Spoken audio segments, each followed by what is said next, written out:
আজ আমি করব মতিচুরের লাড্ডু, আমের মতিচুরের লাড্ডু। বন্ধুরা, বাচ্চা বলো বড় বলো সবারই ভালো লাগবে এই মতিচুরের লাড্ডু। মিষ্টি খেতে চাইলেন আমের সময়, আম থাকতে থাকতে এইভাবে করে নিন। এবার একটা আমি গোটা আম নিয়েছি, আমটাকে আমি সাইড দিয়ে কেটে আমি চামচ দিয়ে শাঁসটা বার করে নিয়েছি।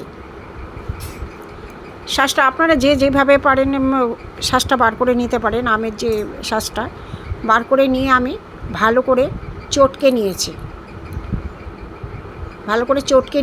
নিয়ে আমি 1 বাটির কম আমি সুজি দিয়েছি। আমের সাথে ভালো করে সুজি দিয়ে ভালো করে চটকে নিয়েছি। চটকে নিয়ে অল্প একটু নুন দিয়েছি, দিয়ে চটকে আমি কিছুক্ষণ রেস্টে রেখে দিয়েছি। রেস্টে রেখে দেওয়ার পরে আমি এদিকে সাদা তেল বসিয়ে দিয়েছি। সাদা তেলে আমি ছোট ছোট বড়ার আকারে লাল করে কিছুক্ষণ রেস্টে রাখার পর তাহলে এটা গুলবে, সুজিটা একটু গলবে। ছোট ছোট বড়ার আকারে করে নিয়েছি। বড়ার আকারে করে লাল লাল করে ভেজে নিয়েছি। লাল করে ভেজে নিয়ে আমি দেখুন এবারে লাল করে ভেজে আমি তেল থেকে ছেঁকে তুলে নেব।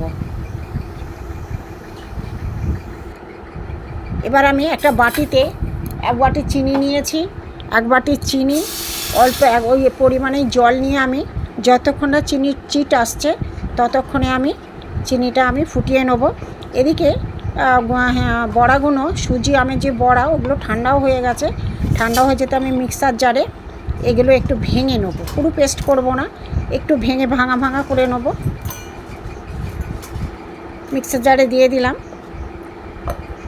দিয়ে আমি পেস্ট করা হয়ে গেছে, ভাঙা, খুব মিহি নয়, একটু গোটাও আছে। এবার আমি চিনির রসটা আমি চিট হয়েছে সেই মতো আমি চিনির রসটা নামিয়ে আমি একটা জায়গায় আমি দিয়ে ভালো করে মেখে নিয়েছি। এতে আমি কয়েকটা চালমগজ আমি দিয়ে দিয়েছি। দিয়ে আমি ভালো করে চিনির রসটাকে ভালো করে মেখে আমি গোল গোল করে লাড্ডু করে নিয়েছি। আমের মতিচুরের লাড্ডু তৈরি বন্ধুরা।